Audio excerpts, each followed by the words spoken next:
Oui, alors on est aujourd'hui au Chaînon avec sa grande directrice générale, Marcelle Lamarche, qui fait un travail extraordinaire. On voulait revenir pour le 8 mars. J'étais ici à l'époque comme ministre responsable de la condition féminine et là, critique en matière de condition féminine.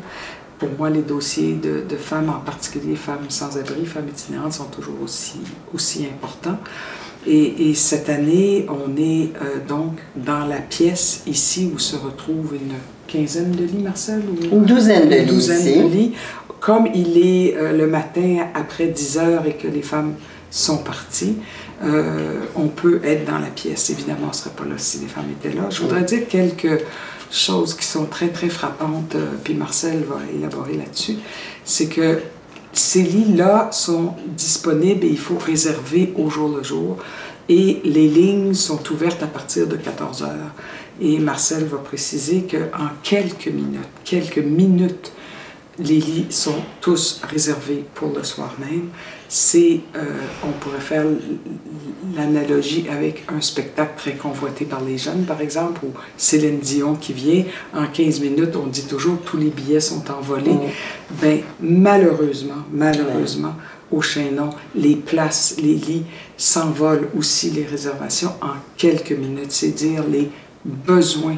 Quand on dit en 5 à 10 minutes, toutes les places sont réservées. Imaginez toutes celles qui n'ont pas de place. Alors, Marcel, tu peux peut-être nous en parler un peu, comment ça se passe? Mais c'est exactement ça. Hein? On appelle à 2 heures, à 2h05 et 10, c'est terminé. C'est le temps de gérer, parce que si on avait 15 lignes ouvertes, on pourrait prendre 15 appels en 1 minute. Et donc, les dames qui n'ont pas la possibilité, parce que tout est réservé, on leur demande quand même de rappeler vers 6h30, au cas où il y aurait eu des annulations ou des changements chez certaines. Mais la demande est beaucoup plus grande que ce que tu es capable d'offrir. On refuse entre 10 et 15 femmes tous les jours. Et c'est pas nécessairement parce que c'est l'hiver, c'est tout au long de l'année. C'est la même détresse, c'est la même misère dans la rue, c'est la même vulnérabilité, Puis tu dis quelque chose une image qui vaut 1000 mots, là. Ces femmes-là n'ont pas de clé de maison. Non. Elles n'ont pas de clé, elles n'ont vraiment pas de lieu, elles sont sans abri. Mais on dit souvent que pour les femmes sans abri, cette itinérance est beaucoup moins visible que les hommes. Tu nous disais tout à l'heure, elles se promènent avec comme un sac à roulettes. Oui, un truc à roulettes pour aller faire ton épicerie. Sauf que c'est leur vie qui est dans ce sac à roulettes. C'est leur vie. Essayons-nous de nous imaginer notre vie réduite à un sac pour aller faire l'épicerie, puis tu fais semblant que tu vis normalement, puis tu veux pas te faire voir trop. Toi, tu en vois tous les jours de ça. Mais on en voit, c'est sûr que les dames, elles arrivent dans ces conditions-là, mais on en voit aussi sur la rue, mais vous en voyez, c'est que vous les reconnaissez. C'est ça. Toi, tu dois les reconnaître plus. Bien, on en voit certaines quand on est au centre-ville qu'on reconnaît, ou quand on va dans d'autres maisons d'hébergement, on les rencontre, on les croise. Mais le but d'une femme sans-abri, c'est de cacher le mieux possible sa condition, parce qu'elle est encore plus vulnérable si on le sait qu'elle n'a pas de toit, qu'elle n'a pas de sécurité, qu'elle n'a pas de protection. Puis il y avait encore un article dans le journal ce matin, il parle de Frappru, un dossier noir sur justement le besoin de logements sociaux.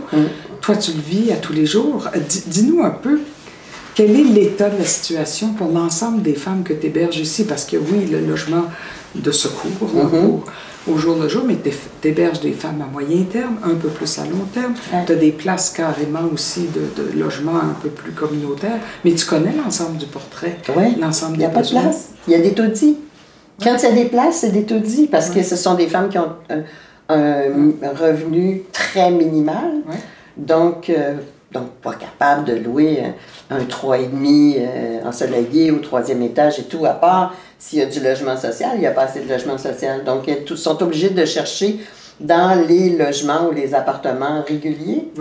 C'est trop cher.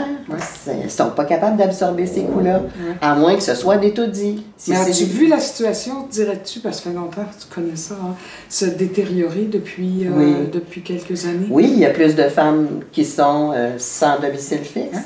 Et il y a de moins en moins d'appartements disponibles pour elles. Donc oui, ça se dégrade. On voit les femmes qui sont ici depuis 1 an, qui, dans les derniers mois, cherchent désespérément une place. Oui. Donc, quand on réussit à trouver, c'est à force de compromis. Bon, ce ne sera pas dans le quartier. OK, ce ne sera pas dans le bon quartier. Ce ne sera pas nécessairement un 3,5. OK, ça ne sera pas un 3,5. C'est beaucoup, beaucoup de concessions pour arriver à se permettre de loger dans une place où il y a une porte, où j'ai une clé, où je pourrais recommencer à être autonome. Imaginez pouvoir me reprendre en main aussi, parce qu'elles ne sont pas arrivées dans cette situation-là sans qu'il y ait énormément de douleur, de souffrance en amont d'être une sans-abri. Il s'est passé beaucoup de choses dans leur vie. Clairement. Donc, c'est pas comme si tu te levais le matin, bon, OK, je m'en vais chercher un emploi, un logement. Elles sont dans un état de déstructuration souvent avancé. Alors, il faut commencer par se réorganiser, puis reprendre confiance en soi.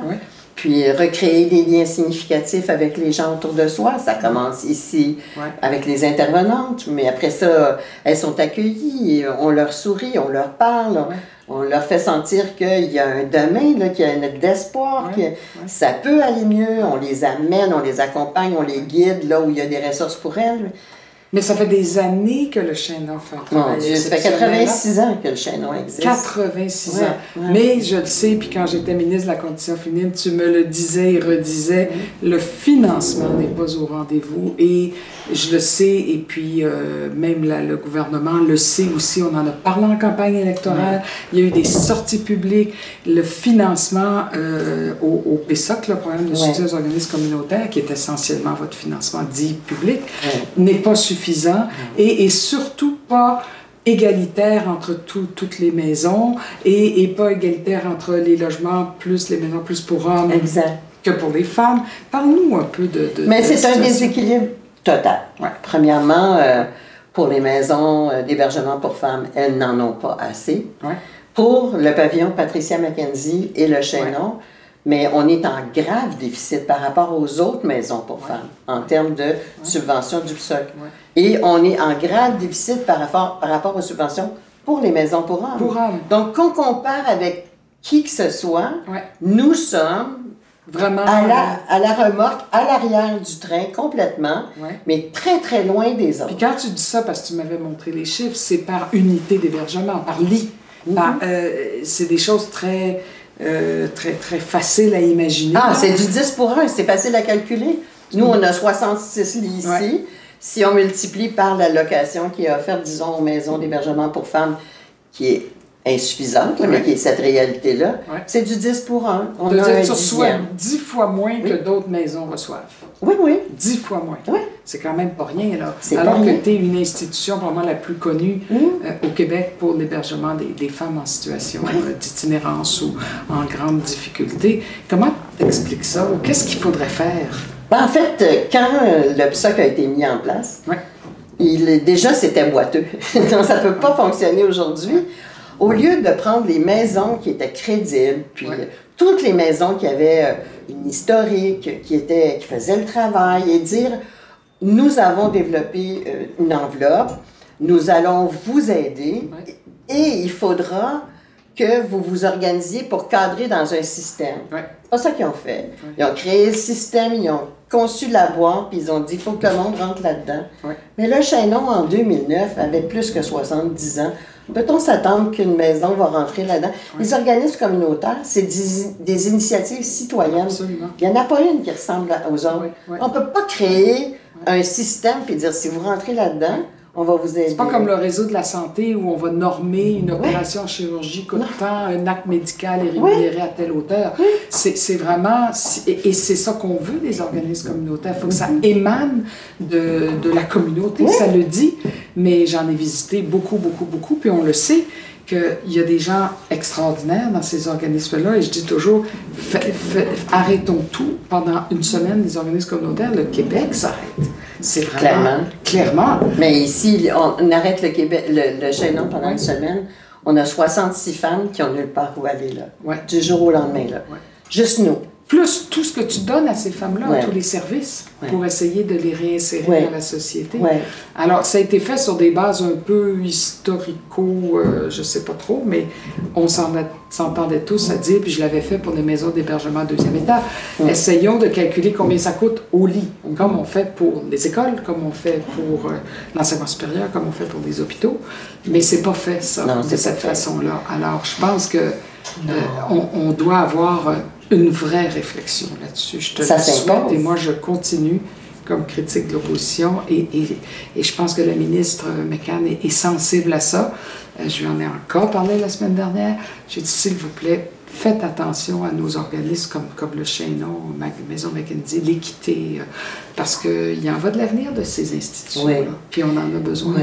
On aura beau dire on est bonne en philanthropie, puis on est bonne pour ramasser de l'argent, mais pendant qu'on s'occupe de collecte de fonds, Tu t'occupes pas de développer tes ben, services. je peux pas. Alors, je vois tous les besoins Ouais. qui existent, dans lesquels on pourrait s'investir davantage. Ouais. Pas qu'on prive les femmes de bien-être ou de confort ou de nourriture, mais on pourrait élargir ce qu'on fait avec toute la connaissance qu'on a acquise au fil des années. C'est pas là, c'est pas possible. Moi, je travaille pour les opérations, pour le quotidien. Donc, si on avait l'aide que d'autres ont, de façon équitable, sans en enlever à personne.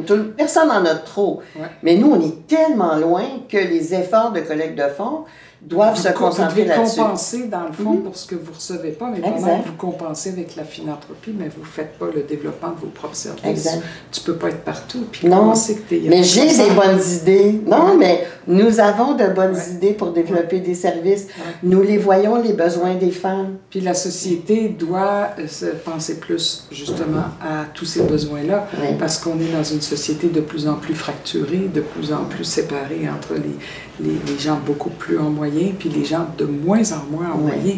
Alors, si vous n'existiez pas, je dirais, il faudrait vous inventer. Oui. Puis on vous a inventé, ou vous vous êtes inventé il y a plus de 80 Oui. ans. Alors, il faut continuer ça. Alors, Oui. moi, c'est ce que je te souhaite. Et puis, on Merci. va continuer à travailler très fort pour t'aider et avant tout, essayer de revoir comment aider les organismes communautaires de façon juste et équitable. C'est très bien, je l'apprécie beaucoup. Merci, puis malgré tout, bonne journée internationale des oui. femmes, puis merci pour tout ce que le Merci. Chaînon fait. C'est une belle journée Ouais, c'est une pour belle en journée. parler. C'est une belle journée. Parlons-en.